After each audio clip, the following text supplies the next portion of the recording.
Manage your money like the 1%. You are tired. Not physically tired, though perhaps that too. This is a different exhaustion. The kind that sleep does not fix. You wake up, go to work, come home, pay bills, check the balance, and do it all again. Month after month. Year after year. And somewhere between the alarm clock and the bank statement, a quiet question settles in your chest. Like dust on an old shelf. Is this it? You are not asking for a mansion or a private island.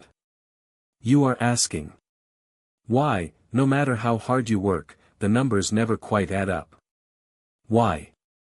There is always more month left than money.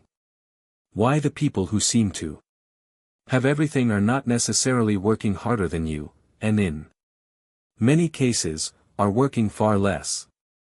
That question is not laziness. It is intelligence. It means you have started to notice something that most people sense but never stop to examine. The poor work for money. The rich make money work for them. Read that again. Let it sit. That one sentence contains the entire difference between two worlds. And it is not about how much you earn. People on very high salaries are still working for money. People with modest incomes have learned to make money work for them. The income is not the variable. The understanding is. Here is what this audiobook will do for you. It will show you the game you have been playing without ever seeing the rulebook. It will replace financial fear with financial education, one uncomfortable topic at a time. And it will give you a practical framework to build wealth, not through luck or inheritance, but through understanding and consistent action. Over 25 chapters, you will learn things that were never taught in school. You will understand why your salary is the most dangerous illusion of security. You will look honestly at taxes, debt, inflation, investing, psychology, and legacy, not as abstract concepts, but as forces already shaping your financial life, right now, whether you understand them or not. One commitment. Listen with an open mind. Question the beliefs you have held about money, not because they are wrong, but because they may have been built on a foundation that was never designed for your freedom. You did not end up financially stuck because you are not smart enough, or disciplined enough, or lucky enough. You ended up financially stuck because nobody taught you the rules of a game that was already being played around you before you were old enough to understand it. That changes today. Part 1. Understanding the game. Chapter 1. The game nobody taught you. Let me tell you about a man named George. George worked for the same company for 42 years. He never missed a day. He arrived early, left late, and took only the vacation days he absolutely needed. He was loyal. He was dependable. He did everything he was supposed to do. When George retired, his colleagues gave him a gold watch and a handshake. His pension paid roughly 40% of his final salary. His savings account, the one he had faithfully funded for 4 decades, earned less than 1% interest. George is not poor. He is not desperate. But George is not free. He cannot travel. He cannot help his grandchildren. He worries about the cost of heating his home in winter. George did everything right. And the system rewarded him with quiet, lifelong anxiety. For much of the 20th century, George's path made sense. Industrial economies rewarded loyalty. Pensions were real. Savings accounts kept pace with modest inflation. But the 1971 decoupling of the US dollar from gold changed everything. It began an era of monetary expansion. Rising inflation, and the slow death of the guaranteed pension.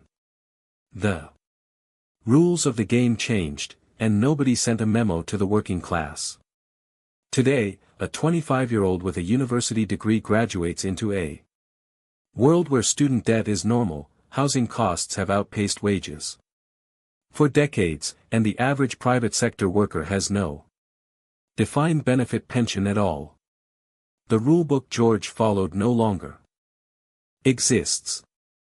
But most people are still playing by it.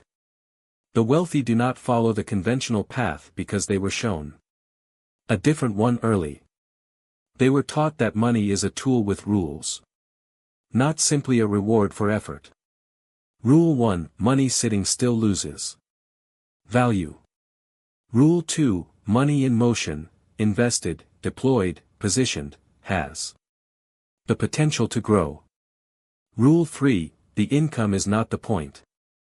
What you do with the income is the point.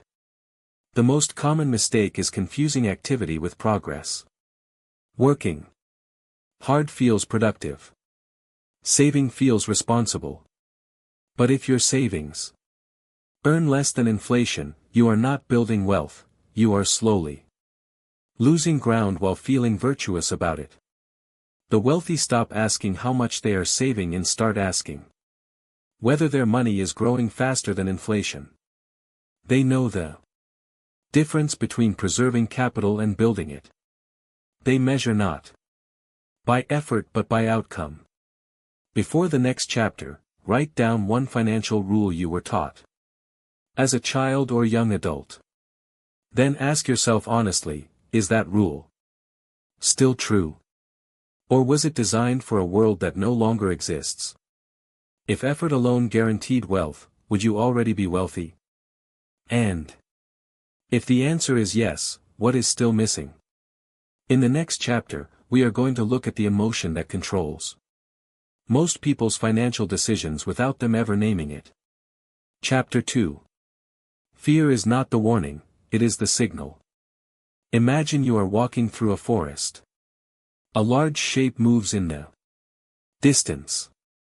Your heart rate spikes. Your muscles prepare to run. That is fear doing exactly what it was designed to do. For most of human history, that response kept us alive. Now imagine you are staring at your bank statement. The numbers do not add up. You think about investing. Something tightens in your chest. You hear the word stock market, and your mind floods with reasons it is dangerous. You consider starting a side business and something inside you pulls back before you finish the thought. That is also fear. The problem is that your brain cannot reliably distinguish between a lion in the grass and a financial product you do not understand. Both trigger the same internal alarm. And in the financial world, that pull toward safety is one of the most expensive habits a person can carry. During the Great Depression, millions of Americans kept cash hidden in mattresses and walls rather than risk banks or investments. Their fear was historically rational. But that fear persisted for decades after. Passed to children and grandchildren who avoided the stock market during its greatest period of wealth creation in history. The fear outlived the danger. And it cost generations. Sarah Blakely had no background in fashion, manufacturing, or retail. She had $5,000 in savings and a fear of failure that kept her awake at night. She sold fax machines door to door. She was rejected hundreds of times. But she studied what frightened her: patents, hosiery manufacturing, retail distribution. She walked into department stores and asked to speak to buyers, and she kept asking after every rejection. Today, Sarah Blakely is a billionaire. Not because she had no fear. Because she refused to let fear make her decisions. Here is the truth the wealthy have learned that most people never discover. Financial fear is not a warning to stop. It is a signal, pointing directly to where your education is incomplete. Every time you feel fear about investing, tax strategies, debt, or assets, that fear is not telling you the subject is dangerous. It is telling you that you do not yet understand it well enough. The solution is not avoidance. The solution is study. Most people respond to financial fear with avoidance. They do not open the bills. They do not look at the account balance. They do not research what frightens them. Avoidance feels like protection. In reality, it is the most expensive form of procrastination that exists. A Fidelity investment study found that nearly 80% of millionaires in America are self-made. The single most common trait among them is not intelligence or lucky timing. It is the willingness to study what they do not understand, and to act despite their fear. Identify one financial topic that genuinely frightens you. Just one. Then spend 30 minutes this week studying it. Not mastering it. Just becoming less afraid of it. That 30 minutes is an investment that will return dividends for the rest of your life. What financial topic have you been avoiding for the longest time, and what would your financial life look like if you finally understood it? In the next chapter, we are going to look at a phrase you have heard 1,000 times, and discover why it is almost completely wrong. Chapter 3. Time is not money. Most people know the phrase. Time is money. It sounds true. It feels true. And for most working people, it is literally true. They trade hours for wages. Every hour of work produces income. Every hour away from work produces nothing. Their income has a ceiling defined by how many hours exist in a day, multiplied by their rate. This is called active income. It is essential. It is where almost everyone starts. But it is also a trap, because you cannot manufacture more hours. There are only 24. And one day, through age, illness, or choice, you will no longer be able to sell them. John D. Rockefeller understood something most of his contemporaries never grasped. He once said he would rather earn 1% from the efforts of 100 people than 100% from his own efforts. He was describing passive income, money that flows from systems, assets, and people, not from the direct exchange of personal time. By the time he was 40, Rockefeller's income from investments exceeded anything he could have earned working every hour of every day. Vivian worked as a secretary for 30 years. She never earned more than $40,000 a year. But every month, she put a small portion of her salary into dividend-paying stocks, not exciting ones. Not trendy ones, boring, established, reliable companies. She reinvested the dividends. She never sold in a panic. She simply bought consistently, month after month, year after year. When Vivian retired, her dividend income exceeded her salary. Not because she had a high-paying job. Because she had a relationship with time that most people never develop. There are two relationships with time. In the first, you sell your time for money, spend that money, and sell more time to replace it. This cycle is sustainable and common. It also leads exactly where most people end up, working until they cannot, then living on whatever is left. In the second relationship, you sell your time for money, invest a portion into assets, and those assets produce more money. Over time, your assets generate more income than your expenses. At that point, you are financially free. You no longer need to sell time to survive. The common mistake is believing that a higher salary is the path to financial freedom. It is not. What creates freedom is the gap between what you earn and what you spend, and what you do with that gap. You can earn $200,000 a year and be broke if you spend everything. You can earn $50,000 and retire wealthy if you consistently invest the difference. The wealthy ask one question about their money: what is it doing while I sleep? They do not measure success by their salary. They measure it by how much income their assets produce without their direct involvement.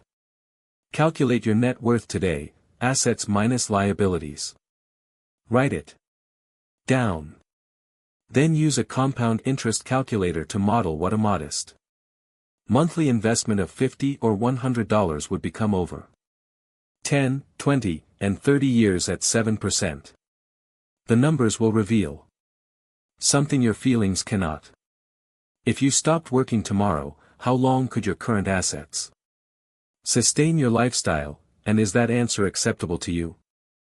In the next chapter, we are going to look at a distinction that will permanently change how you see everything you own. Chapter 4. Assets versus liabilities, the distinction that changes everything. Most people believe they know what an asset is. Something valuable. Something you own. Your car is an asset. Your house is an asset. The furniture you bought on sale is an asset.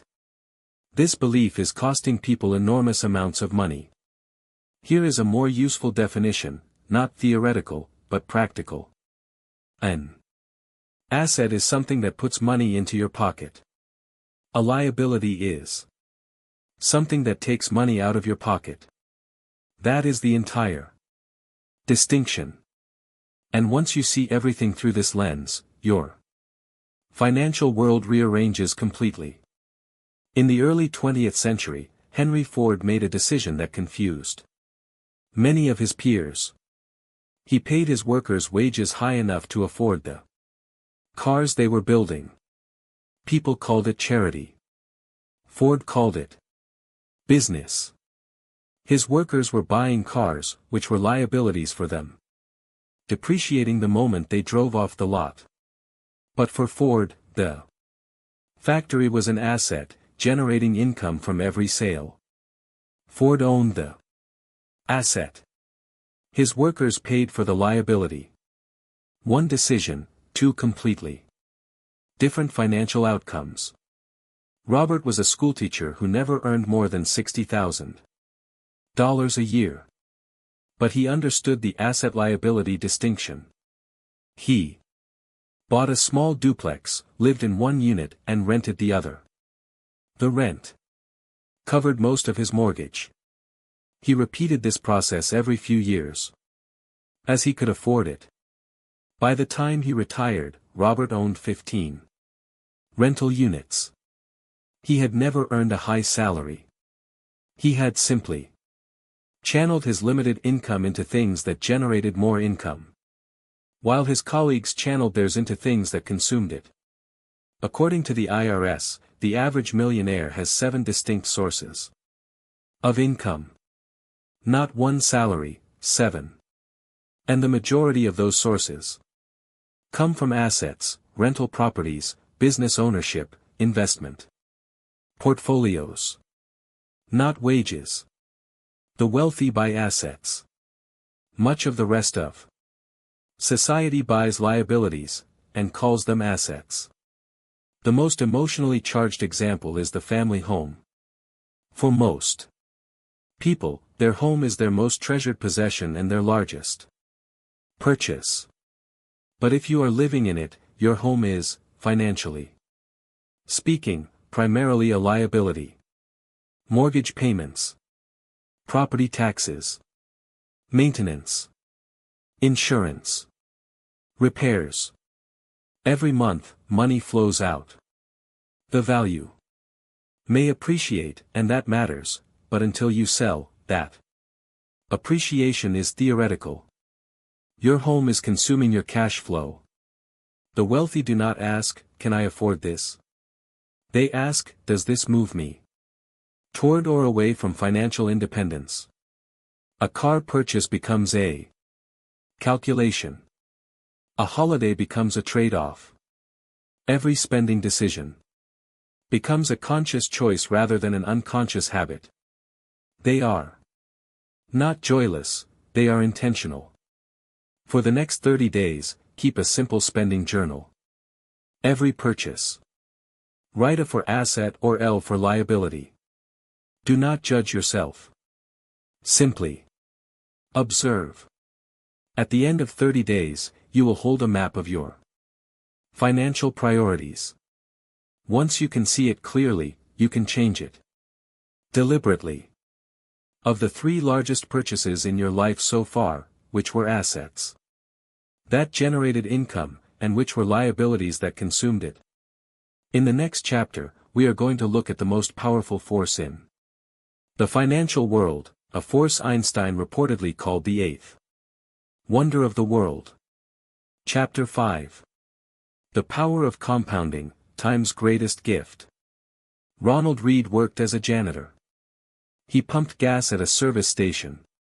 He cleaned floors at JCPenney for decades. He drove a beat-up car. He wore a worn coat held closed with a safety pin. And when he died in 2014 at the age of 92, people assumed there would be very little to leave behind. Ronald Read left behind $8 million. $8 million. From a janitor's salary. From a lifetime of small, consistent, invisible actions. He bought shares in quality companies. He held them for decades. He reinvested dividends. He did not chase trends. He did not try to time markets. He simply understood one thing most people never learn, that compounding does not need to be dramatic to be powerful. It just needs to be patient. Albert Einstein, whether or not he actually said it, is often associated with calling compound interest the 8th wonder of the world. The reason the quote endures is because the mathematics deserve wonder. A single penny, doubled every day for 30 days, becomes over $5 million. The concept is ancient. Babylonian merchants understood it, but its implications for ordinary people building wealth are still radically underestimated. Consider 2 investors. Person A begins at 25. She invests £300 a month, the cost of a few streaming subscriptions and a dinner out. She does this for 40 years at a 7% average return. Person B waits until 35 and invests the same amount for 30 years at the same return. Person B contributes the same amount monthly. Person A ends up with nearly twice as much money. Not 10% more. Not 30% more. Nearly twice. Because those 10 early years were not added to the total, they were multiplied across every subsequent year. Compounding works in 2 directions. When you invest and your returns generate further returns, you are building on an expanding base. When you carry credit card debt and interest accrues on interest, you are trapped by the same mathematics working in reverse.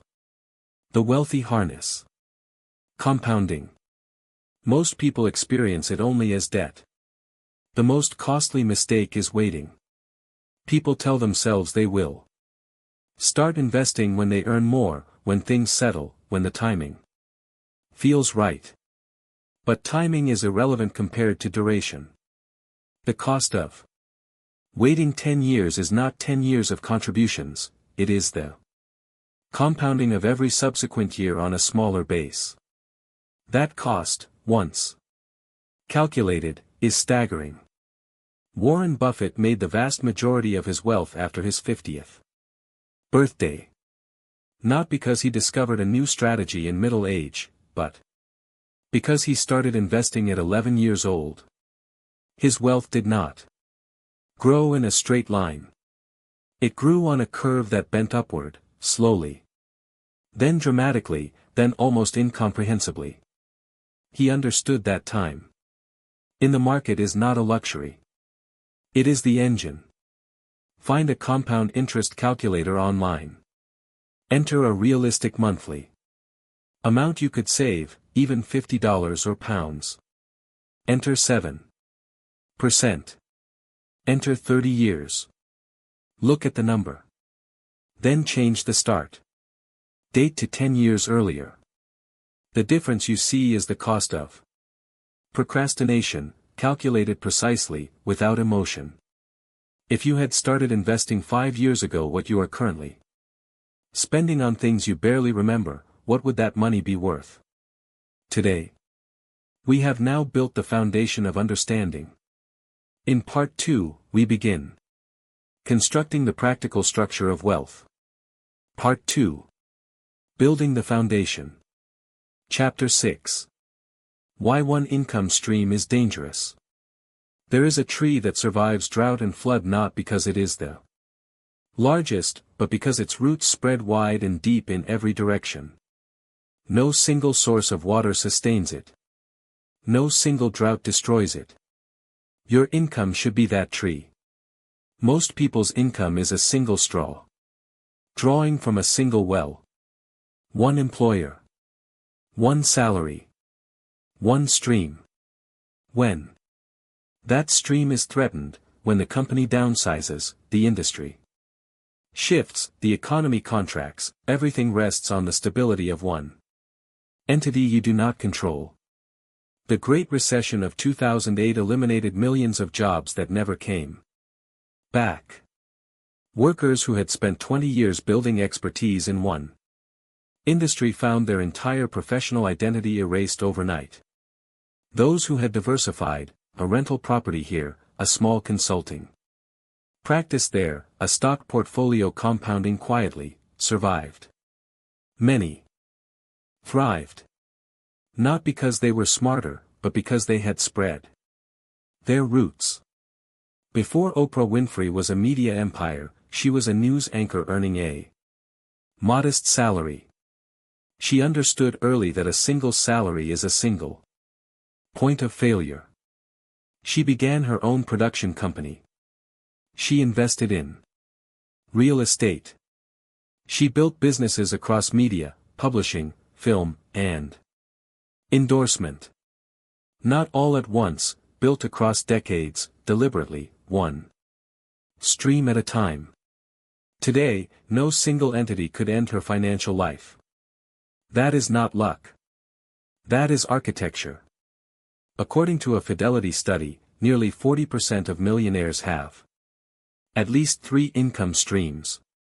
The 5 primary types are: earned income from a salary or wages, business income from a company you own or co-own, investment income from dividends, interest, and returns, rental income from property, and royalty or licensing income from creative or intellectual work. You do not need all 5. You need to move from 1 to 2. 1 stream is vulnerability. 2 is resilience. 3 is the beginning of freedom. When most people hear multiple income streams, they become overwhelmed and attempt nothing. They imagine needing to launch a business, buy property, and manage a portfolio simultaneously. This is not the path. The path is 1 additional stream. 1 step. 1 email, 1 phone call. 1 hour of research towards something you can actually build.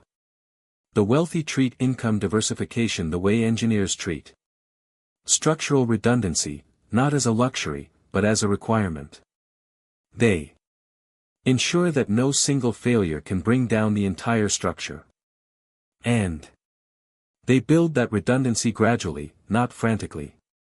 Identify 1 additional income stream you could realistically develop this year. Not a fantasy, something real, based on an existing skill, interest, or asset. Write it down. Then take one concrete step toward it. This week.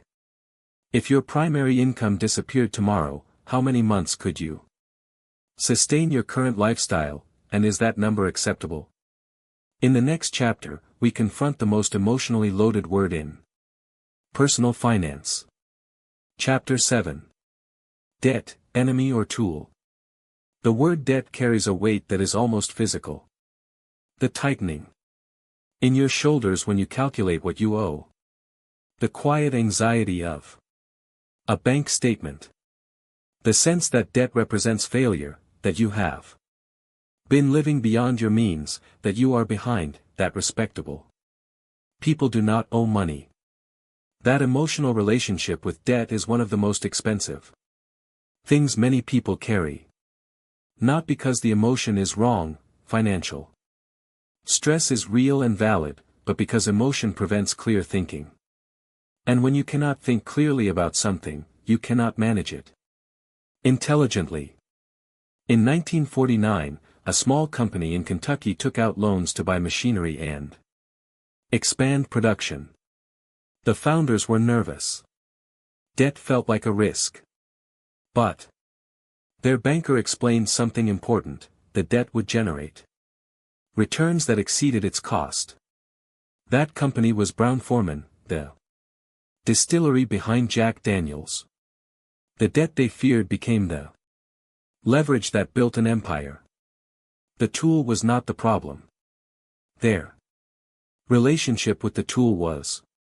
Elon Musk, in the early years of Tesla and SpaceX, operated both companies simultaneously without enough cash to fully fund either. He borrowed. He leveraged. He took on debt that would have paralyzed most people with fear.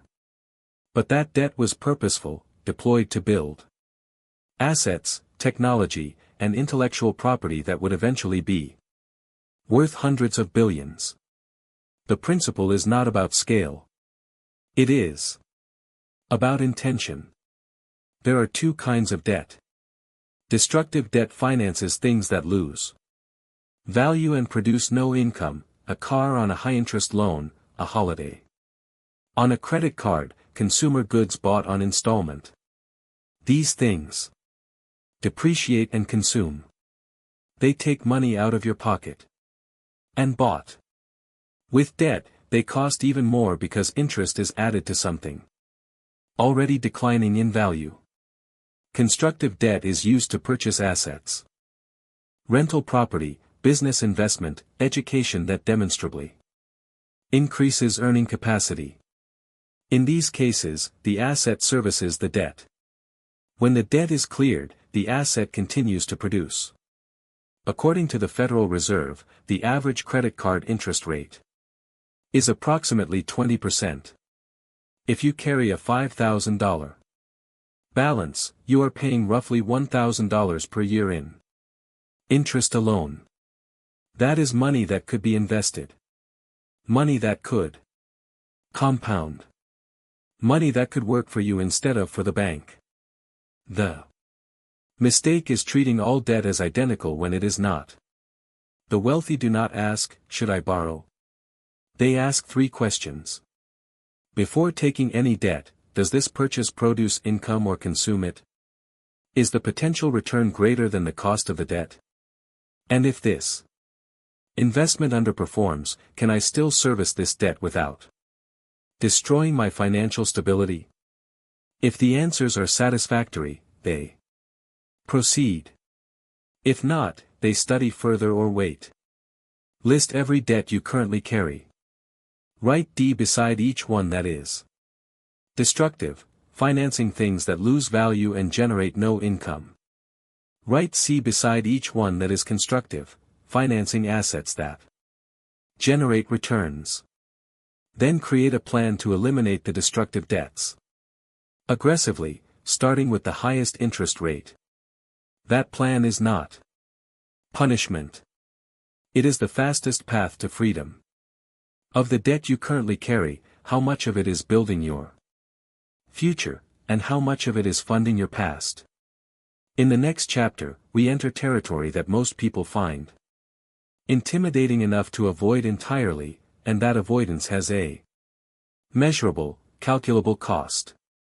Chapter 8. Understanding taxes, what they know that you don't.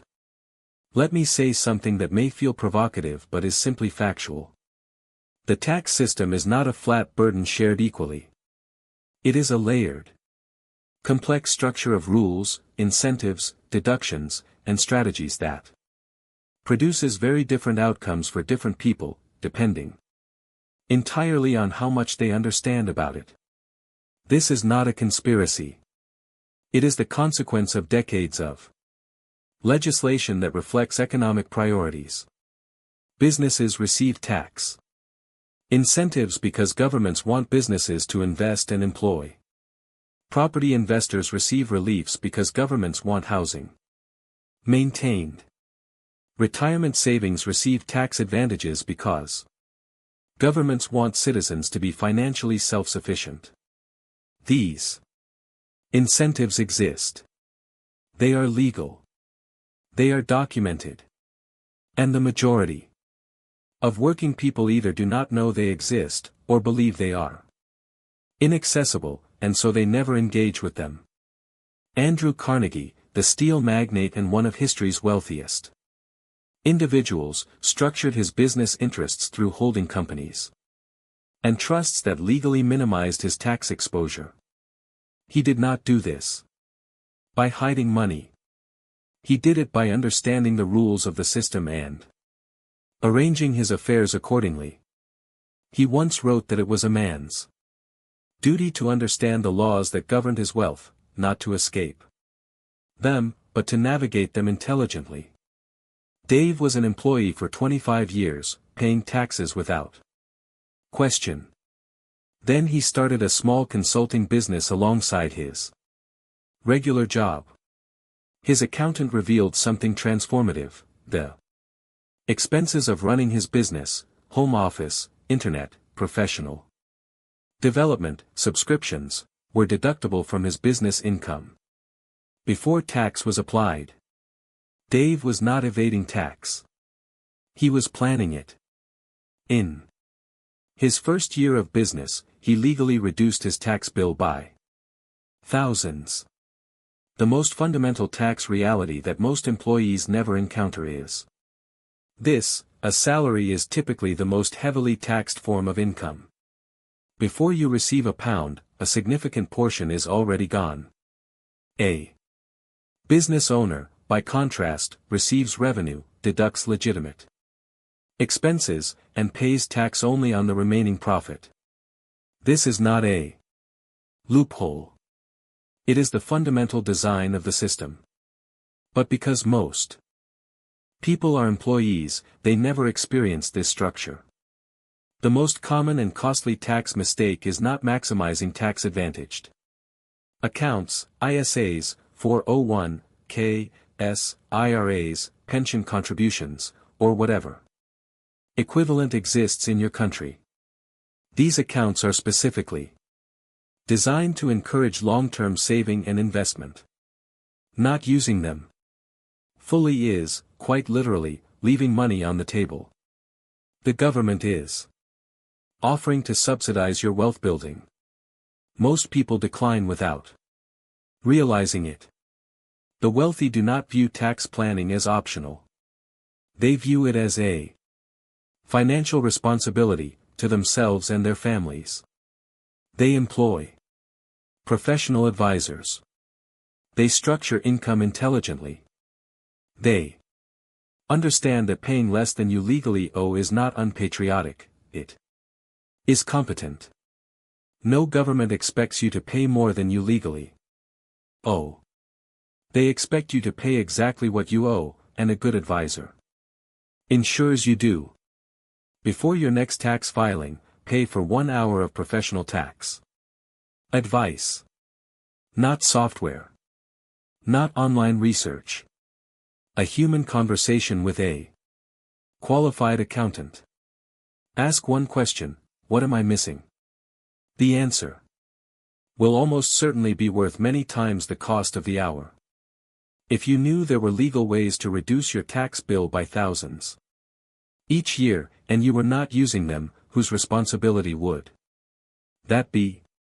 In the next chapter, we are going to look at a force that operates silently, invisibly, every single day, eroding the value of money you have worked hard to save. Chapter 9.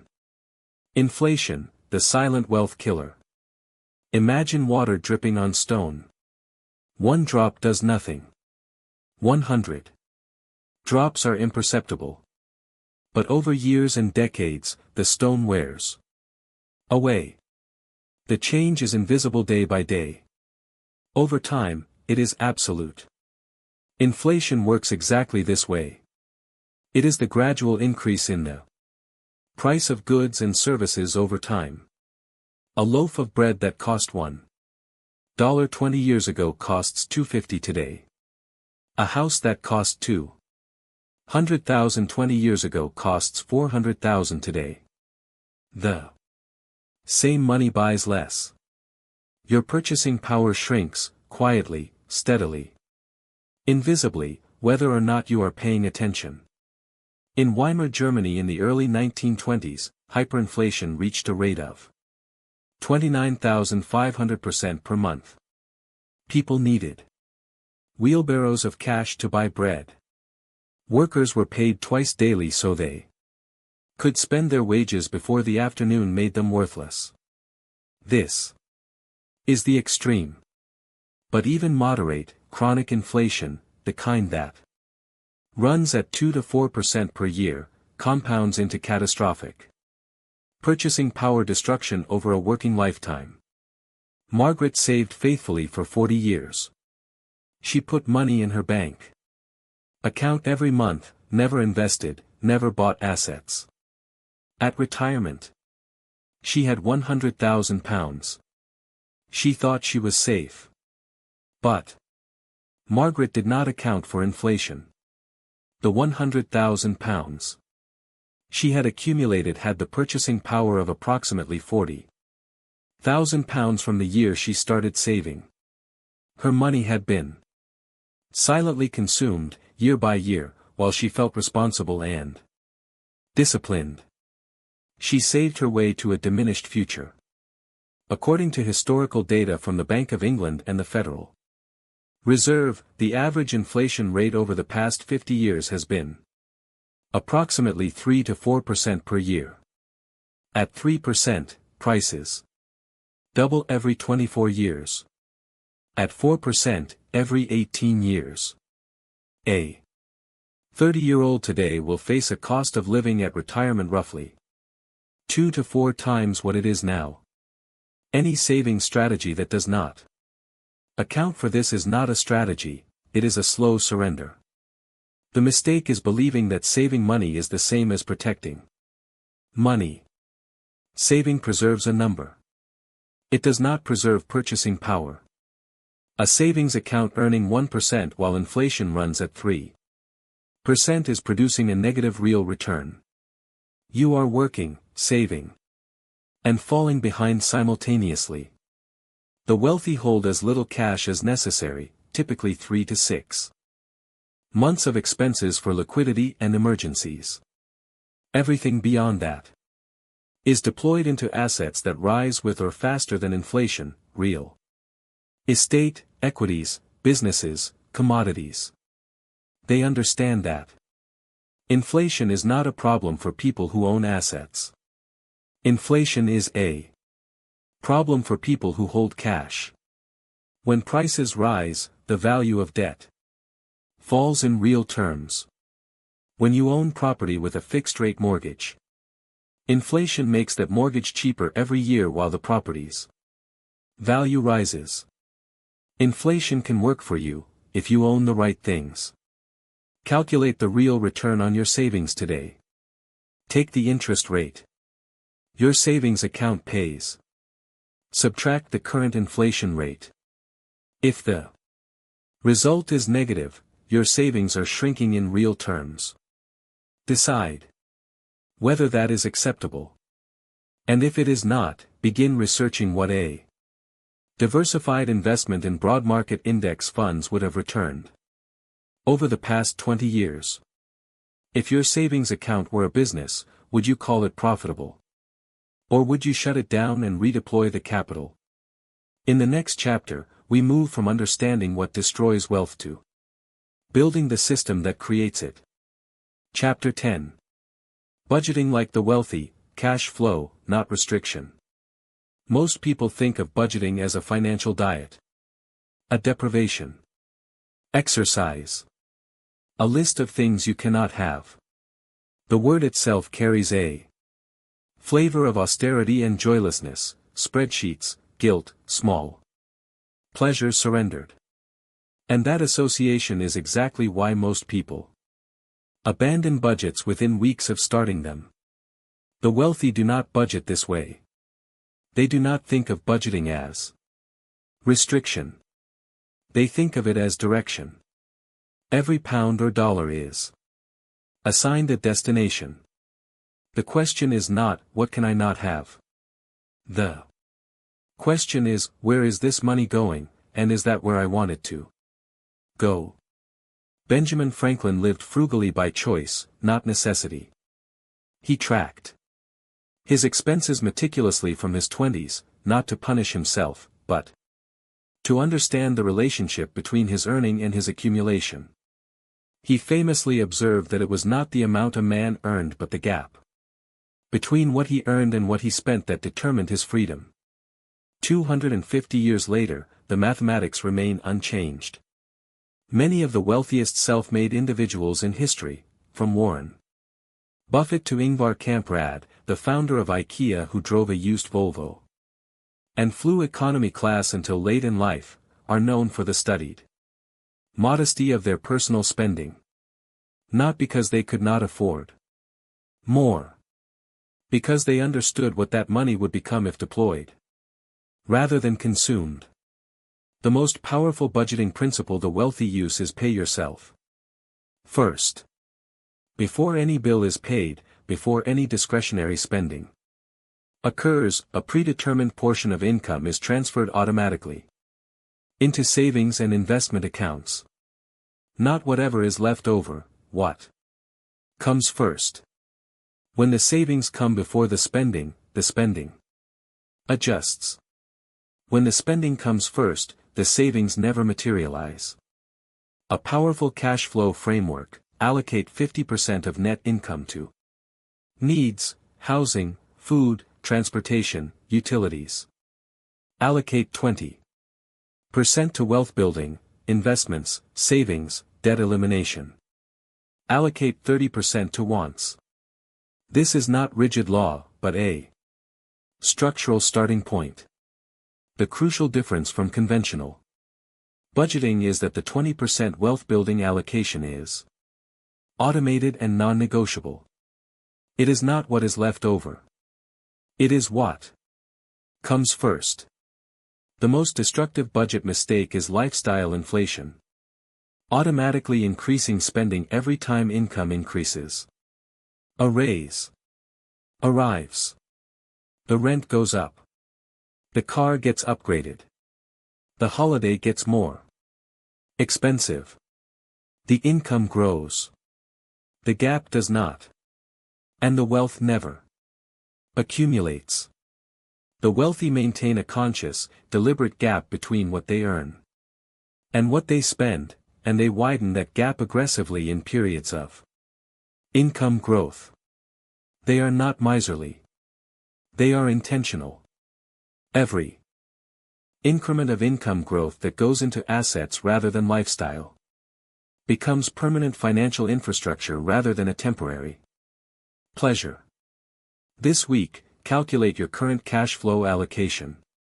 What percentage of your net income goes to needs, to wealth building, and to wants? Write it down. Then identify one category of spending, not essential, that you could reduce by 10% and redirect automatically into an investment account. Set up that automatic transfer today. If your spending reflected your values rather than your habits, what would change first. In Part 3, we move from the mechanics of money to the psychology of the people who build it. Part 3. Thinking like the 1%. Chapter 11. Delayed gratification, the superpower nobody wants. In the late 1960s, a Stanford psychologist named Walter Mischel placed marshmallows in front of 4-year-olds. Each child was offered a choice: eat the marshmallow now, or wait 15 minutes and receive 2 marshmallows. Then the researcher left the room. Some children ate immediately. Some waited. When researchers followed up with the same children decades later, the ones who had waited showed dramatically better life outcomes, higher academic achievement, lower rates of substance abuse, better social skills, and significantly higher incomes. The ability to delay gratification, first measured with a marshmallow, predicted adult financial success more reliably than almost any other single variable. John Maynard Keynes, one of the most influential economists of the 20th century, wrote that civilization is built on the willingness to defer present consumption for future benefit. He was describing infrastructure, but the principle applies to personal finance with equal force. Every investment is an act of postponement. Every wealthy person has made peace with the gap between effort and reward. Jeff Bezos drove a 1987 Chevrolet Blazer for years after Amazon was generating revenue. Charlie Munger, Warren Buffett's partner and a billionaire, has lived in the same modest Pasadena home since 1959. These are not people who could not afford better. They are people who understood that the money not spent on upgrades was money that compounded into something far more valuable than any car or house could provide. Every financial decision involves a trade-off between present pleasure and future freedom. The purchase you make today is not just its price tag, it is the compounded future value of that money if it had been invested instead. A $5,000 purchase at 35 is not $5,000. It is $40,000 at 65, at a 7% return. Seeing purchases as their future value, not their present price, changes the calculus of every spending decision. The common mistake is treating delayed gratification as permanent deprivation. It is not. It is temporary postponement in exchange for permanent freedom. The question is never, can I never have nice things? The question is, at what point in my financial journey does this purchase serve me, now or later? The wealthy are not ascetics. They enjoy life richly. But they have developed the ability to distinguish between purchases that serve their future and purchases that merely feel good in the present. They ask, is this something I want or something I am using to feel wealthy right now? The second impulse is the one that keeps most people poor. Before your next significant non-essential purchase, impose a 72-hour waiting period. Write down the item, the price, and the date. After 72 hours, ask whether you still want it and whether it aligns with your financial goals. You will find that a significant proportion of impulse purchases evaporate during the wait. What would your financial life look like in 10 years if every impulse purchase of the next 12 months was redirected into an investment account instead? In the next chapter, we look at the invisible force that derails more wealth-building plans than almost any other. Chapter 12. The Psychology of Lifestyle Inflation. You get a raise. Finally. Years of work, of patience, of proving yourself. The number on your payslip goes up.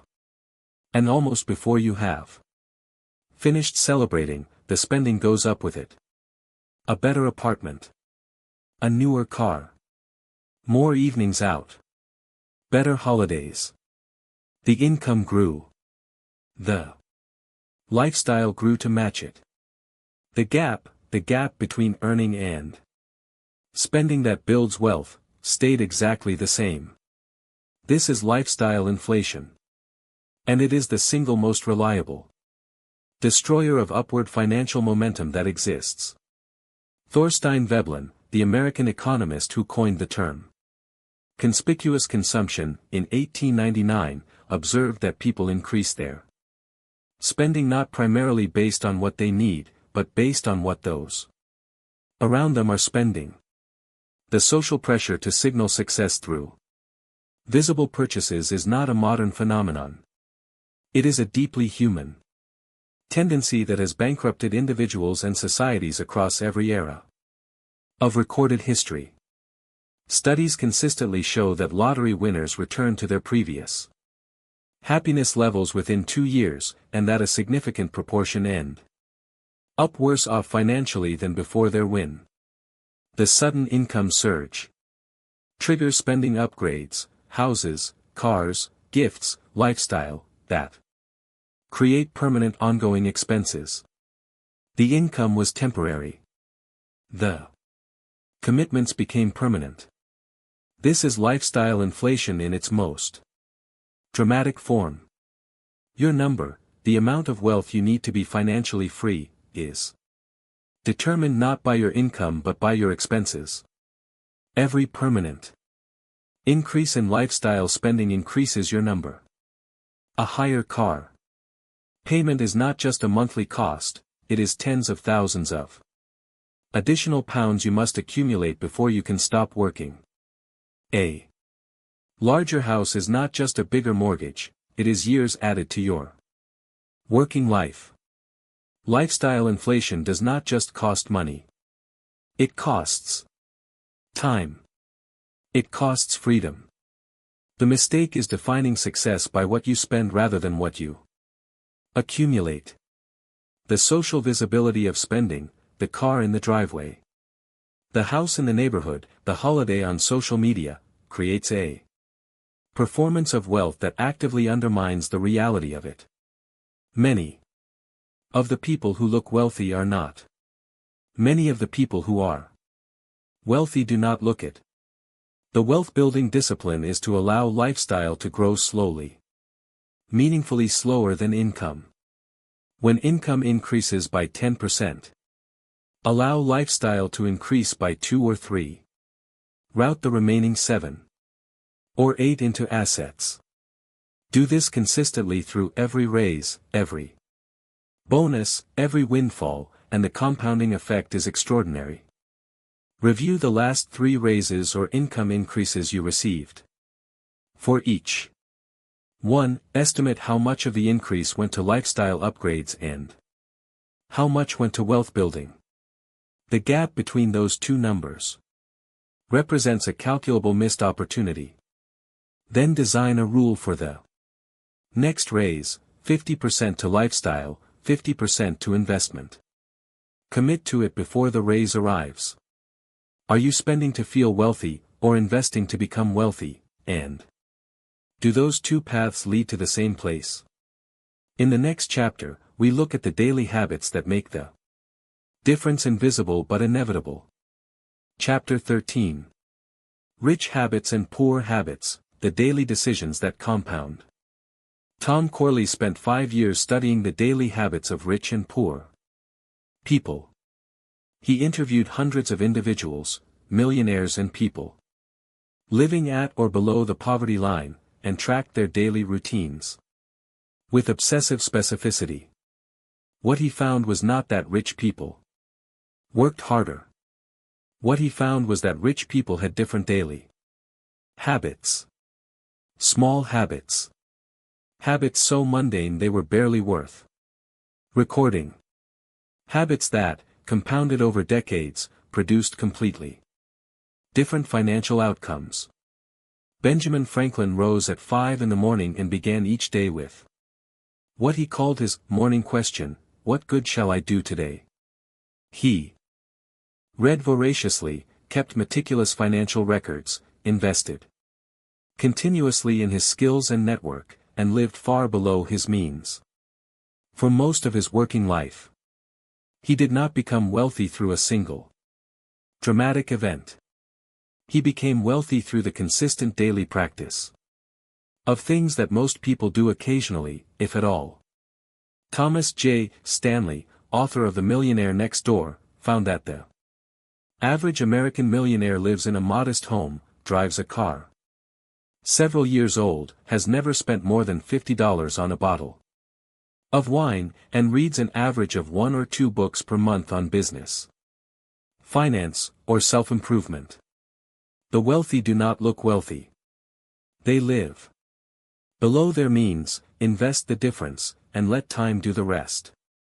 Corley identified a cluster of habits common among the self-made wealthy. They read for at least 30 minutes daily, not fiction, but education. They maintain to-do lists and review them daily. They avoid watching television for more than 1 hour per day. They exercise regularly. They maintain multiple income streams, and they live by the rule of spending less than they earn. These are not glamorous habits. They are boring habits executed consistently. And consistency, compounded over decades, is indistinguishable from genius.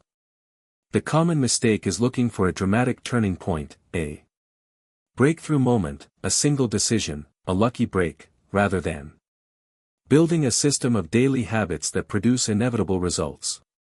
Dramatic change is visible and appealing. Habitual change is invisible and permanent. The wealthy automate the important decisions so that willpower is not required to make them. Savings are automated. Investment contributions are automated. Bill payments are automated. What remains, the discretionary spending, is whatever is left after the wealth building comes first. The system produces the result without requiring daily discipline. Choose one financial habit to install this week. Not a dramatic overhaul. One habit. Set up an automatic transfer of any amount into a savings or investment account on your next payday. Or commit to reading one chapter of a personal finance or business book per day. Or track every expense for 1 week. One habit. 30 days. Then add the next.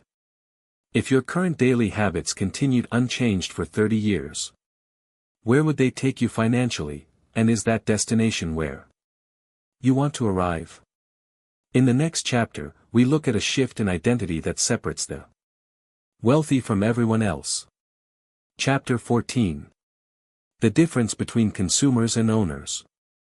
Every morning, millions of people buy a coffee from the same franchise. They are consumers, exchanging money for a product. But the person who owns the franchise receives a portion of every transaction. They are the owner. Every day, the consumer leaves poorer and the owner collects from every transaction in every location they own. One identity consumes. The other accumulates. The product is identical. The financial outcome is completely different. When the California gold rush began in 1848, thousands of prospectors flooded the region hoping to strike it rich. Most did not. But a young Bavarian immigrant named Levi Strauss made a fortune, not by mining gold, but by selling denim trousers to the miners. He understood something the prospectors did not: wealth is more reliably created by serving those who chase gold than by chasing it yourself. He was the owner of a solution. They were consumers of hope. Every time a small business owner pays rent for commercial space, they are transferring wealth to the property owner. Every subscription a consumer pays enriches the platform owner. Every ride a passenger books makes the ride-share investor wealthier. The consumers experience a service. The owners experience an asset. In a consumer economy, every transaction has two sides. The question is which side you are on. The ownership mindset shifts the fundamental question from, what can I buy, to, what can I own that others will pay for? It seeks equity, a stake in something that grows. It values cash flow, income generated by ownership. And it understands that in most transactions, the lasting wealth flows to the owner of the asset, not the consumer of the service. The common mistake is confusing consumption of successful things with participation in their success. Buying a product from a successful company is not the same as owning a share of that company. Renting a property is not the same as owning one. The consumer enjoys the experience. The owner enjoys the returns. The wealthy ask of every significant financial decision, am I the consumer or the owner here? And if I am the consumer, is there a way to become the owner? Sometimes there is not. But the discipline of asking the question consistently shifts the direction of financial decisions. Over time. List 3 things you regularly pay for as a consumer. For each one, ask whether there is any realistic way to transition from consumer to owner. Even partially. Could you buy shares in a company? Could you build a competing product? Could you invest in the industry? You will not act on every answer. But the habit of asking changes how you see money moving around you. In the economic ecosystem you participate in every day, who is accumulating wealth from your transactions, and what would it take for you to be on that side of the equation? In the next chapter, we look at the specific financial asset class that generates the income the wealthy actually live on. Chapter 15. The wealthy by cash flow, the freedom equation. There is a number that changes everything. It is the point at which your passive income, income from assets, not from your labor, exceeds your monthly expenses. When you reach that number, work becomes optional. Not because you have won a lottery. Not because you inherited a fortune. Because you built a machine that produces income without requiring you to be present. This is the freedom equation. And the wealthy understand it with clarity. Most people never develop.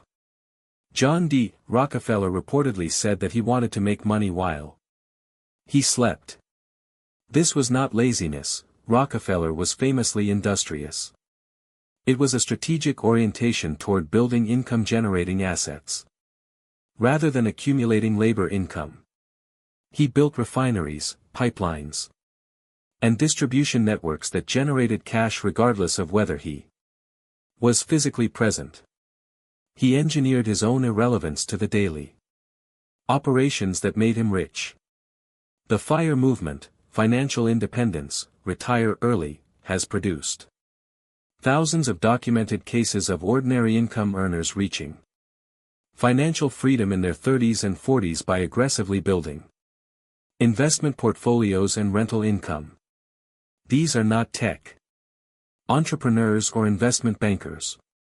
They are teachers, nurses, engineers, and tradespeople who understood the freedom equation and executed it with discipline over 10 to 20 years.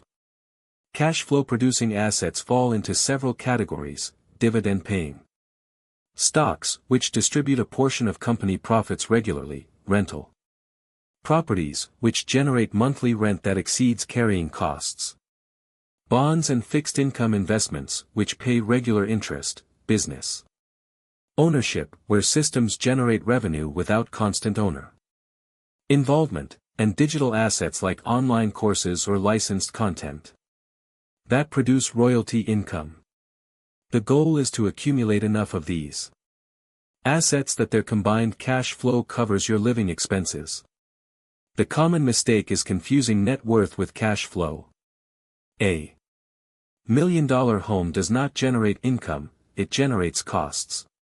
A $1 million stock portfolio generating dividends generates income. Monthly or quarterly. Net worth creates a feeling of security. Cash flow creates the reality of freedom. The wealthy pursue both, but they never confuse one for the other. The wealthy prioritize cash flow over appreciation. They want assets that pay them regularly, not just assets that might be worth more someday. Every investment decision is filtered through the question: what does this pay me, and when? The accumulation of cash flow producing assets is the direct path to the freedom equation. Calculate your current monthly passive income, income that arrives without you actively working for it. Then compare it to your monthly expenses. The gap between those two numbers is your path to financial freedom. Now identify one cash flow producing asset you could begin building or acquiring this year, and estimate how much passive income it would produce annually. If you woke up tomorrow unable to work, which of your current assets would still generate income, and would that income be enough? In Part 4, we move from building the foundation to making money work in the real world. Part 4. Making money work. Chapter 16. Investing without gambling, principles over predictions. Most people who avoid investing believe they are being cautious. Most people who invest without a framework believe they are being bold. Both are making the same mistake from opposite directions. Real investing, the kind that builds wealth over decades, is neither caution nor boldness. It is discipline applied to probability, over time. The Dutch tulip mania of 1637 saw single tulip bulbs trading for the equivalent of a skilled craftsman's annual salary. Speculators borrowed heavily to participate in what appeared to be a once-in-a-generation opportunity. When the market collapsed, it did so in days. Fortunes were erased. This was not investing, it was speculation. The two words are often used interchangeably. They should not be. Speculation is betting on an outcome. Investing is buying ownership of cash flow generating assets at a reasonable price and allowing time to do the work. The retail trading frenzy of 2021, which saw stocks like GameStop rise thousands of % before collapsing, illustrated speculation in modern form. The people who bought on the way up because of social media excitement experienced the same psychology as the tulip speculators. And many experienced the same outcome. Meanwhile, long-term index fund investors who ignored the noise saw their portfolios quietly compounding throughout. The foundational principles of sound investing are: buy ownership of productive assets, diversify across companies, sectors, and geographies. To reduce single-point risk, invest consistently regardless of market conditions through a strategy called dollar-cost averaging. Maintain a long time horizon of at least 10 years, ideally longer, and minimize costs, because fees compound just as returns do. These principles do not require predicting the future. They require patience with the present. The most expensive investing mistake is attempting to time the market. Buying when you feel optimistic and selling when you feel afraid. J.P. Morgan research found that missing the 10 best trading days in any 20-year period reduces overall returns by approximately 50%. Those 10 days are unpredictable. The strategy of staying invested through both good and bad periods is demonstrably, measurably superior to any attempt to predict which days to be in and which to avoid. Most sophisticated wealth managers do not attempt to beat the market.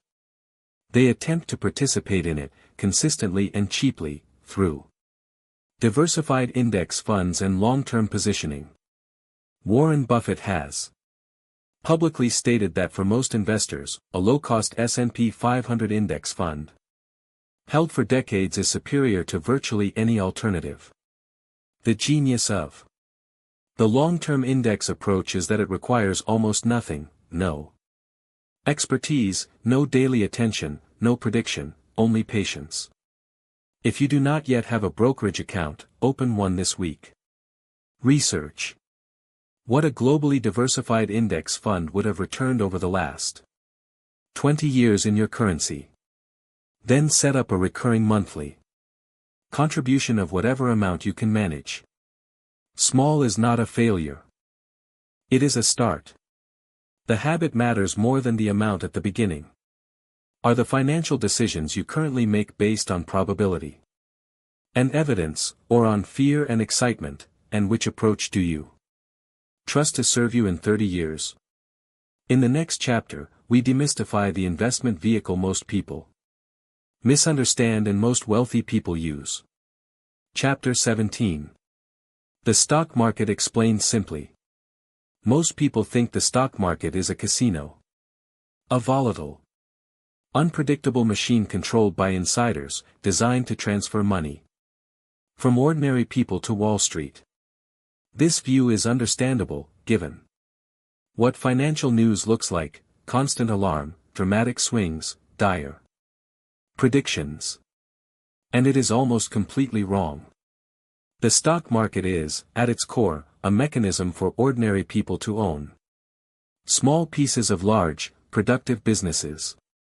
When you buy a share of a company, you are not betting on a number. You are buying part ownership of a real enterprise that makes products, earns revenue, and generates profit. In 1602, the Dutch East India Company issued the world's first publicly traded shares. Ordinary citizens could buy ownership stakes in expeditions that would take years to complete. The risks were real. So were the returns. Shareholders who held for the long term shared in the profits of an enterprise far larger than any individual could fund alone. This is still exactly what the stock market does. The ships are now factories, software platforms, and pharmaceutical companies. The principle is unchanged. If you had invested $1,000 in an S&P 500 index fund in January 2000, at the peak of the dot-com bubble, one of the worst possible times to start, and done nothing else for 25 years, reinvesting dividends, your investment would be worth approximately $3,500 today, despite living through two of the worst crashes in modern history. Not because timing was perfect. Because you stayed invested and let time work. The S&P 500 has returned an average of approximately 10% per year over the last century. After inflation, approximately 7%. Over any rolling 20-year period in its history, it has been positive. That does not mean it is risk-free. It means that the risk of loss decreases dramatically as the time horizon extends. Short-term stock market movements are random. Long-term stock market direction is not. It follows the growth of the underlying economies and companies. The mistake is treating stock market investing as a short-term activity, requiring constant monitoring and decision-making. Daily checking of portfolio values produces anxiety and often leads to emotional selling. At the worst moments, the investors who generate the best long-term returns are typically those who automate contributions, diversify broadly, and check in infrequently. Institutional investors, pension funds, endowments, and sovereign wealth funds that manage the long-term wealth of millions of people allocate the majority of their equity exposure to broadly diversified, low-cost index funds. They do this not out of passivity but because the evidence overwhelmingly supports it as the most reliable approach. The wealthy follow evidence, not headlines. Research the 10-year, 20-year, and 30-year returns of a globally diversified index fund in your country. Compare those returns to the returns of a typical savings account over the same periods. Write down the difference. That difference is the cost of misunderstanding the stock market.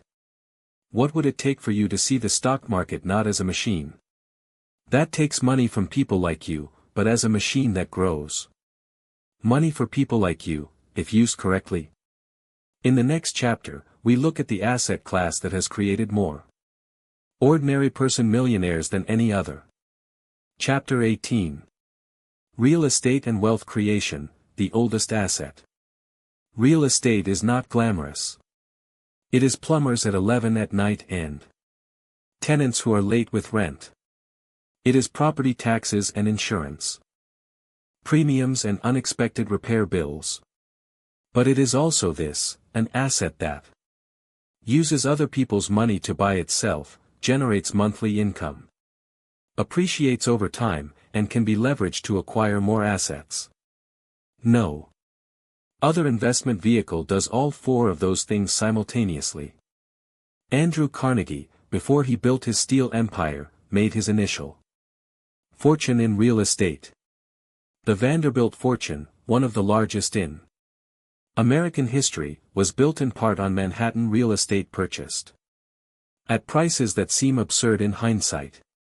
The wealthy have understood for centuries that land, and the structures upon it, holds and grows value across generations in ways that almost no other asset matches. Robert, the schoolteacher from Chapter 4, is not unique. Thousands of teachers, nurses, postal workers, and civil servants have built multi-million-pound property portfolios over 20 and 30 years by starting with a single rental unit and reinvesting the returns. The leverage that makes property so powerful, the ability to control an asset worth 10 times your initial investment through a mortgage, means that even modest monthly cash flow produces extraordinary long-term returns on the initial capital. Property investing produces wealth through four simultaneous mechanisms. Cash flow, where rent exceeds carrying costs and produces monthly income. Appreciation, where property values increase over time. Mortgage paydown, where tenants effectively pay off your mortgage while you build. Equity, and leverage, where borrowed capital allows you to control assets far larger than your own capital could fund. No other asset class consistently delivers all four mechanisms to ordinary investors. The most common real estate mistake is overleveraging, borrowing more than the cash flow can comfortably service, leaving no buffer for vacancies, repairs, or interest rate changes. Properties that barely break even in good conditions become liabilities in bad ones. Sound property investing always includes a margin of safety. Successful property investors think in cash flow, not just appreciation. They do not buy properties they hope will be worth more, they buy properties that pay them every month regardless of market conditions. Appreciation is a bonus. Cash flow is the foundation. Research the average rental yields in your city or region. Calculate what a rental property purchased today, at current prices and rates, would generate in monthly income after mortgage, maintenance, and management costs. This calculation will tell you whether property investing is currently attractive in your market, and what price or area would make it so. If you had purchased a modest rental property 10 years ago in your current city, what would it be worth today, and what would it have paid you in that decade? In the next chapter, we look at the wealth creation vehicle that has the highest ceiling of any asset class. Chapter 19. Building a business, the highest ceiling asset. Every salary has a ceiling. There is a maximum amount your employer will pay for your time, and beyond a certain point, working more hours returns diminishing productivity.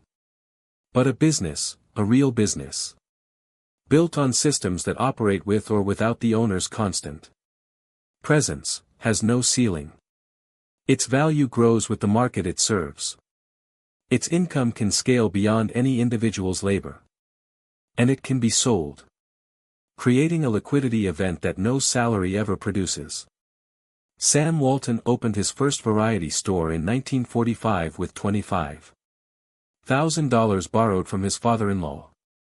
By the time he died in 1992, he had built an empire that would become the largest retailer in human history.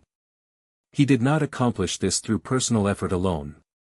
He built systems, distribution, supply chain, management, culture that operated at scale without requiring him to be in every store. The business was the asset. His labor launched it. The systems sustained it. Today, the barriers to building a business have never been lower. An e-commerce store requires minimal capital. A consulting practice requires expertise and a laptop. A digital product, a course, a template, a piece of software, requires time and skill but, once built, can generate income indefinitely without additional work. The question for every person with a marketable skill is not whether they could build a business. It is whether they are willing to endure the uncertainty of the beginning. The wealth creation advantage of business ownership is threefold. Income scales beyond labor. A business with customers, systems, and a team generates revenue independent of the owner's hours. Tax advantages are significant. Business expenses reduce taxable income before tax is calculated, a benefit unavailable to employees. And the asset is sellable. A well-built business with recurring revenue can be sold for a multiple of annual earnings, creating a liquidity event that no salary ever replicates. The most common business building mistake is building a job rather than a business. If the enterprise requires the owner's presence to function, if it stops when they stop, it is not a business. It is self-employment. The difference is systems. A business has documented processes, capable team members, and repeatable operations that continue, regardless of the founder's daily involvement. The wealthy who build businesses think from the beginning about systems and scalability. They document processes. They hire ahead of need. They measure what matters. They build so that the business can run without them, because a business that requires the owner is worth only the owner's labor. A business that runs independently is worth a multiple of its annual earnings. Identify one skill, knowledge area, or service you possess that other people would pay for. Then identify the simplest possible version of a business around that skill, not the ultimate version, the minimum viable version. What would you need to offer your first paid client? Write it down. The distance between that description and a real business is smaller than you think. If you were to build a business around something you already know how to do, what would it solve, who would pay for it, and what is stopping you from taking the first step? In the next chapter, we bring all the income streams together into a coherent wealth architecture. Chapter 20. Multiple streams of income, the architecture of resilience. A portfolio is not just an investment term. It is a concept. A collection of different things that, together, are more stable and more powerful than any single component alone. A financial portfolio is exactly the same, different income streams, different asset classes, different time horizons, producing together a resilience that no single source can provide. The Medici family of Renaissance Florence did not build one of history's most powerful dynasties through a single business. They combined banking, trade, real estate, political influence, and artistic patronage. Into an interconnected web of income and influence. When one stream was threatened by war, plague, or political upheaval, the others sustained the whole. The architecture of their wealth was not accidental. It was deliberate. Kim, a former teacher, spent 10 years building what she calls her income portfolio. She continued teaching for stability. She began a tutoring side business. She bought her first rental property. She started a blog on education that eventually generated advertising revenue. She built an online course. By year 10, her teaching salary represented less than 20% of her total income. When school budgets were cut and her position was eliminated, she barely noticed. The tree had too many roots to be toppled by one storm. The 5 primary income streams available to ordinary people are: earned income from employment or freelancing, business income from a company you own, investment income from dividends, interest, and capital gains, rental income from property, and royalty or licensing income from creative or intellectual work. Building a resilient income portfolio means intentionally developing at least 2 or 3 of these over time. Not simultaneously, but sequentially, as resources and knowledge allow. The mistake is attempting to build all 5 streams simultaneously, spreading effort so thin that nothing gains traction. The path is linear before it is parallel. Focus on one additional stream until it is generating meaningful income. Then add the next.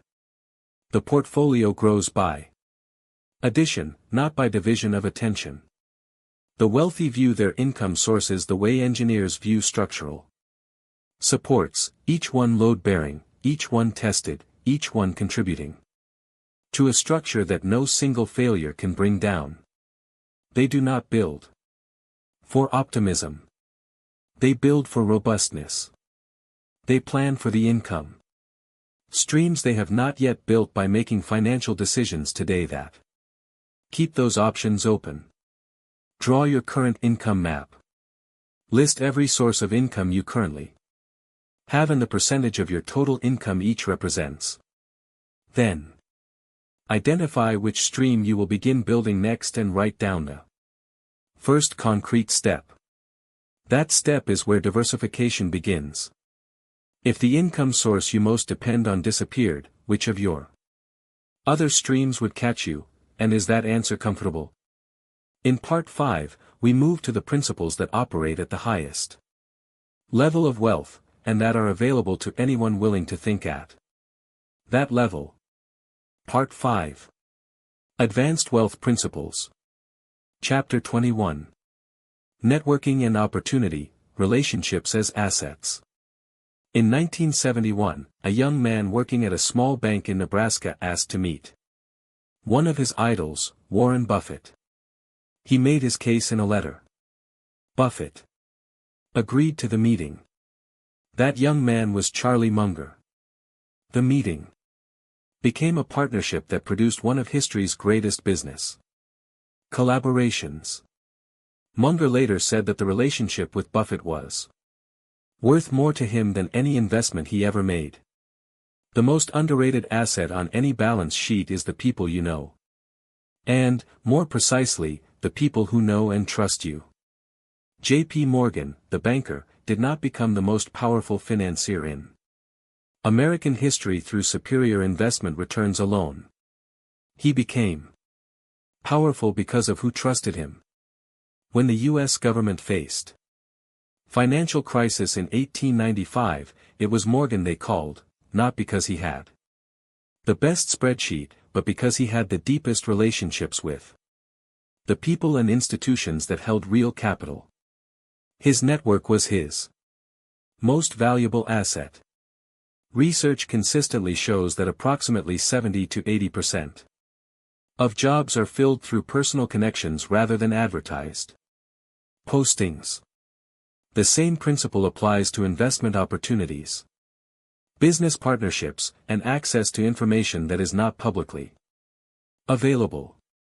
The people who receive first access to the best opportunities are almost always the people who have built genuine relationships with those who hold those opportunities. Social capital, the trust, goodwill, and reciprocity built through genuine relationships, converts into financial capital more reliably than almost any other form of investment. Information travels through networks before it reaches markets. Opportunities are offered to those who are trusted before they are advertised to strangers. The wealthy build their networks deliberately, generously, and long before they need them. The common networking mistake is transactional, approaching relationships with the question, what can I get from this person? Rather than, what can I contribute to this person? Transactional networking produces shallow connections that dissolve under stress. Genuine relationship building produces deep connections that multiply value over time. The wealthy network up and invest generously. They seek relationships with people who are further along in their financial journey and who are willing to share what they have learned. They give before they ask. They introduce people who should know each other. They follow up. They remember details. And they cultivate the reputation of someone who adds value wherever they go. Identify 3 people in your professional or community life who are either further along the path you want to travel, or who have complementary skills and knowledge. Reach out to each with a genuine offer of value, not a request, an offer. Start one real conversation. This week. Relationships are built one conversation at a time. If the 5 people you spend the most time with financially defined your future, would you be satisfied with that trajectory? In the next chapter, we look at the investment that has the most reliable return of any asset class. Chapter 22. Learning as an investment, skills that compound. There is an investment that has produced a higher return than any stock, property, or business in history. It requires no broker. It cannot be taxed. It cannot be stolen. It compounds across every decision you make for the rest of your life. That investment is the knowledge and skills stored in your mind. Abraham Lincoln had approximately 18 months of formal education in his entire life. He taught himself law by reading borrowed books by firelight.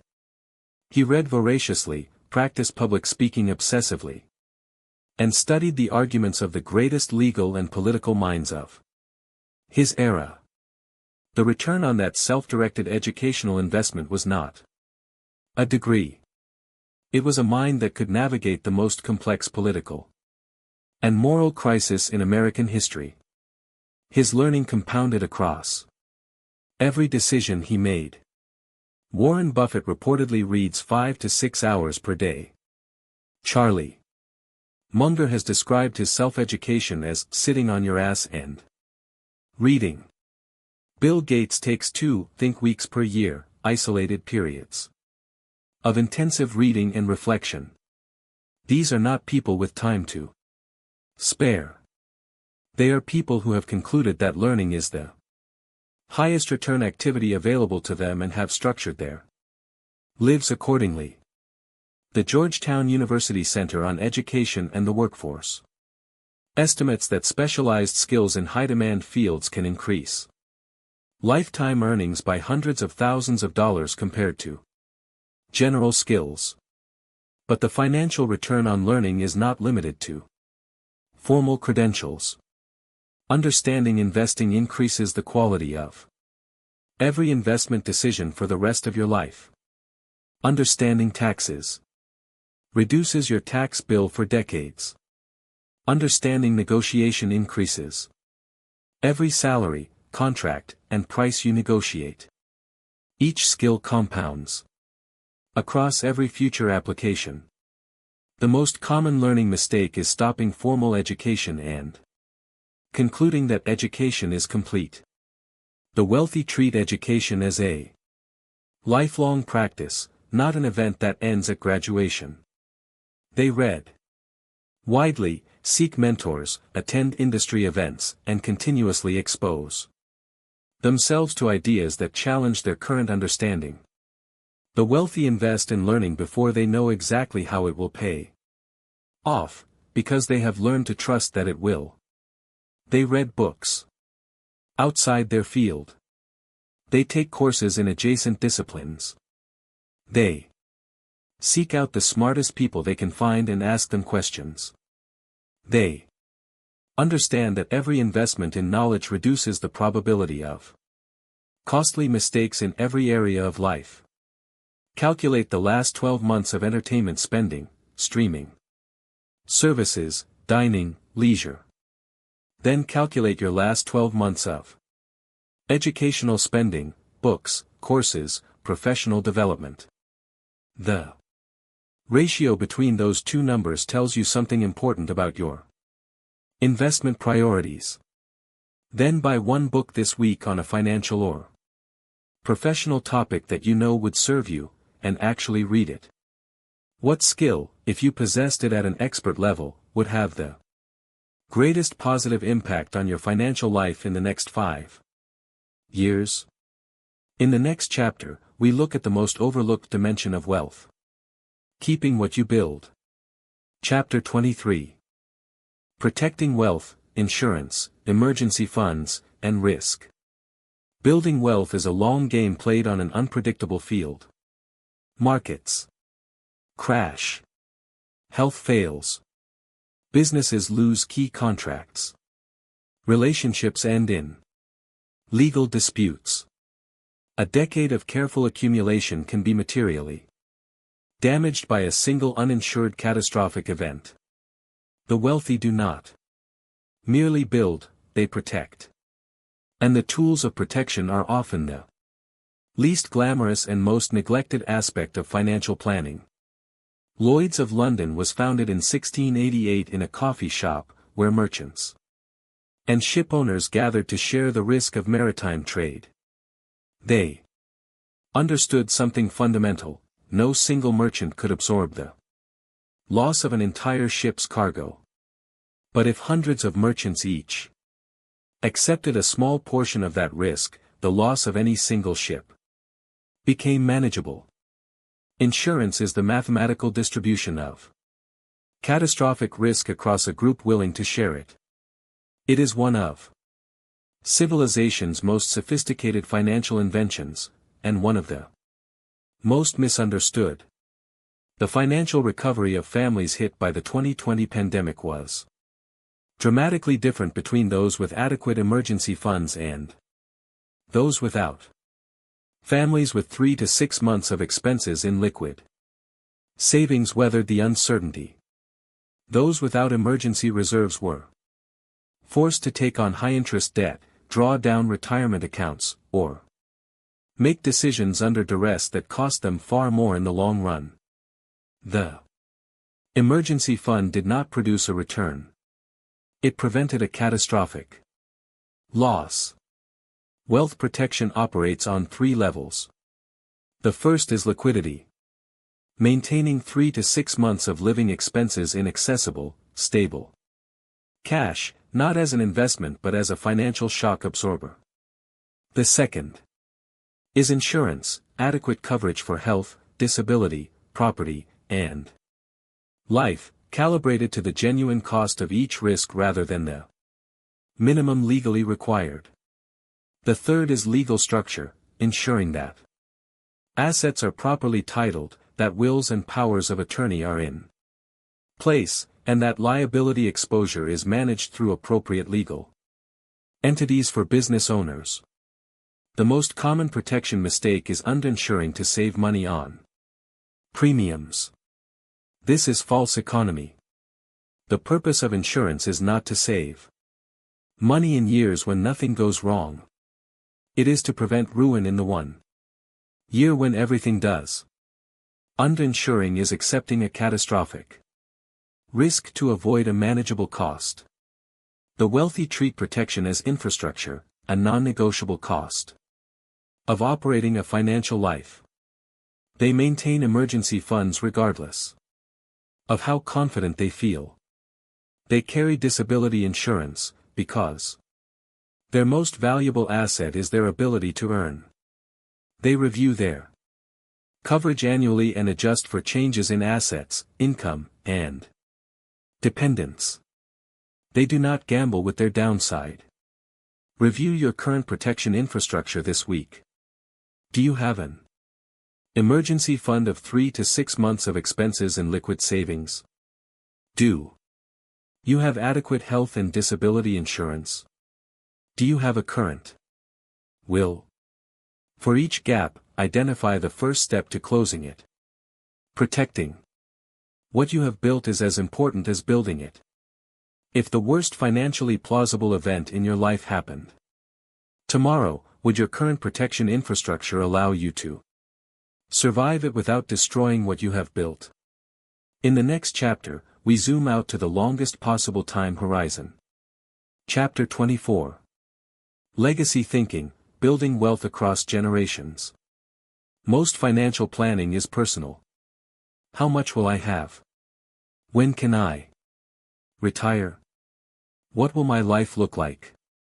These are essential questions. But the wealthiest families in the world plan across a different time horizon. They do not ask only what will I have. They ask what will my children have? And their children? What decisions can I make today that will compound not for 30 years but for 3 generations? This is legacy thinking. And it is available to anyone willing to think at that scale.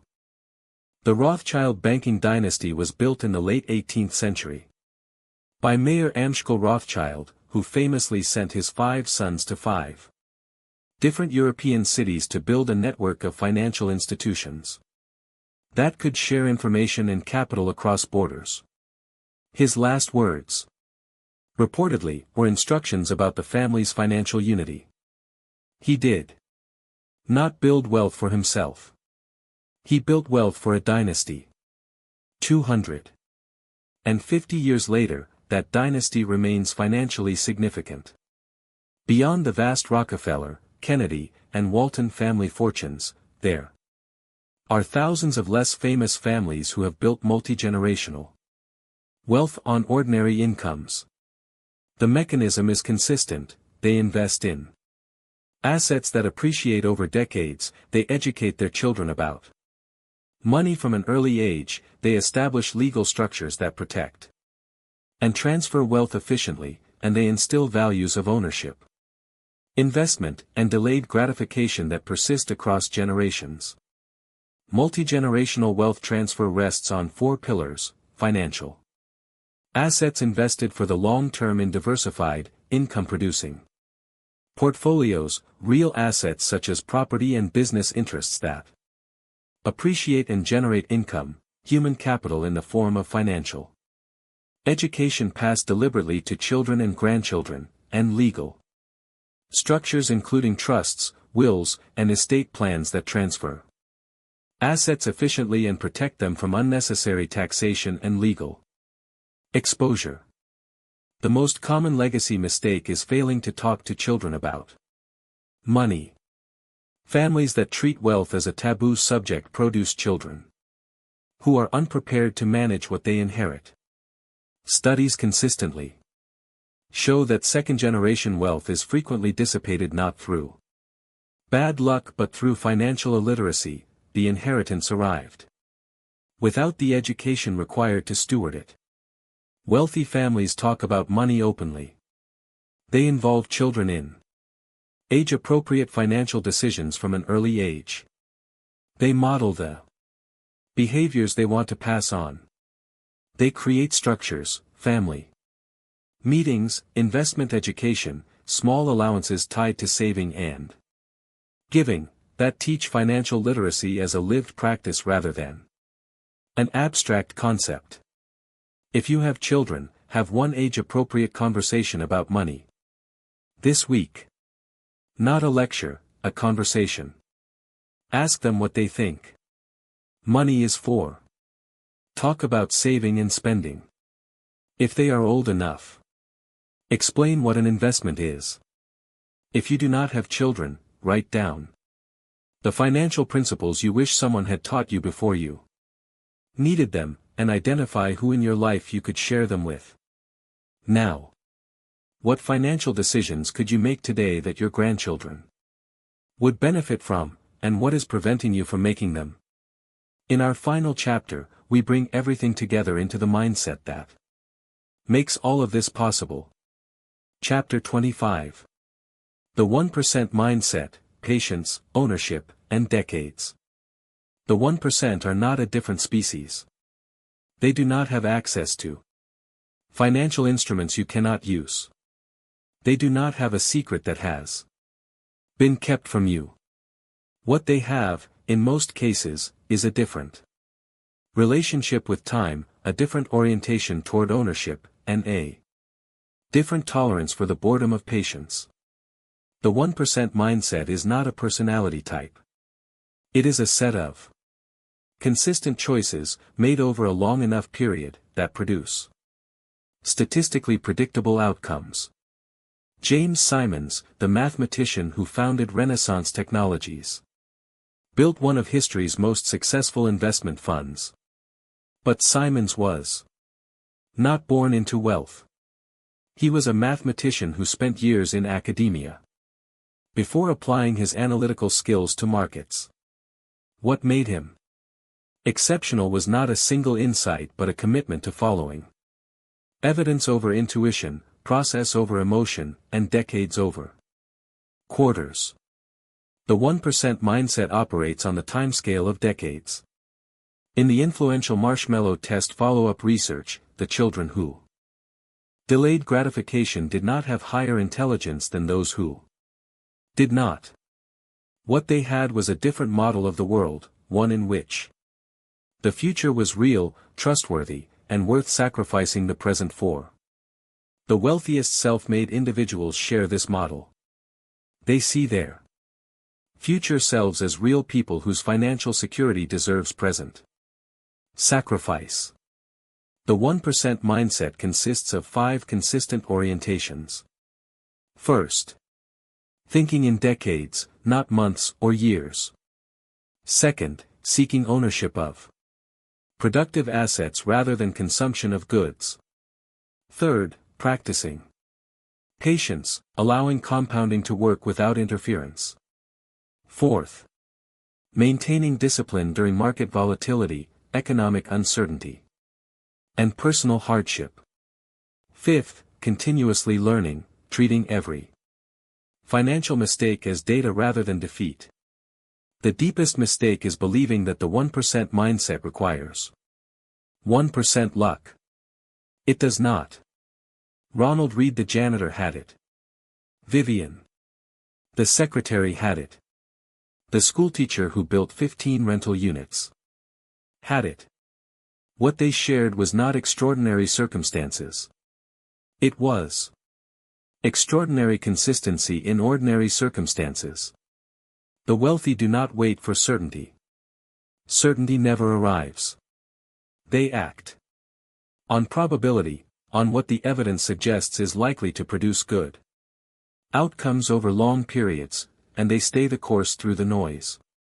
They do not check their portfolio daily. They do not panic during corrections. They do not switch strategies every time a new opportunity appears. They are boring. And their bank statements are extraordinary. Write a letter to your financial self 10 years from now. Describe the life you intend to be living. The assets you intend to own. The freedom you intend to have achieved. Then, working backward, identify the decisions you need to make today for that letter to be accurate. Seal it. Open it in 10 years. The gap between what you wrote and what is True will tell you everything about whether you adopted the 1% mindset. If you applied everything in this audiobook with full consistency for 10 years, what would your financial life look like, and what is the cost of not doing so? Conclusion: your financial transformation. You began this audiobook with a question. Why do some people build wealth while others work their entire lives and never get ahead? You now have the answer. It is not luck. It is not inheritance. It is not intelligence. It is understanding. Understanding the game. Understanding the rules. Understanding that the system rewards those who know how to use assets, leverage, compounding, and time. You were taught to save. You now know that saving without investing loses to inflation. You were taught that debt is dangerous. You now know that constructive debt builds wealth. You were taught to work hard for a single employer. You now know that multiple income streams create resilience. You were taught that taxes are fixed. You now know that tax planning is a responsibility. You were taught that the stock market is a casino. You now know it is a long-term ownership mechanism. You were taught that the wealthy are lucky. You now know they are consistent. The wealthy are not smarter than you. They are not luckier. They were shown a different rulebook. And now, so have you. Here is what I ask of you as this audiobook ends. Do not close it and move on. Do not let this become another good idea you never acted on. Take one action. 1. Automate your savings. Calculate your number. Open an investment account. Pay for an hour of tax advice. Set up a recurring investment. Have a money conversation with someone you love. One action. Today. Because that one action is the difference between knowing and doing. Between understanding and becoming.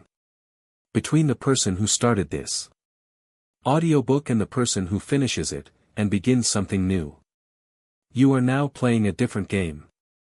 The game where money works for you, instead of the other way around. The game where time is not something you sell but something you protect and deploy. The game where your number is not a fantasy but a target, and every financial decision either moves you toward it or away from it. You have 25 chapters of principle, practice, and possibility. The only question remaining is one that nobody else can answer for you. What will you do next?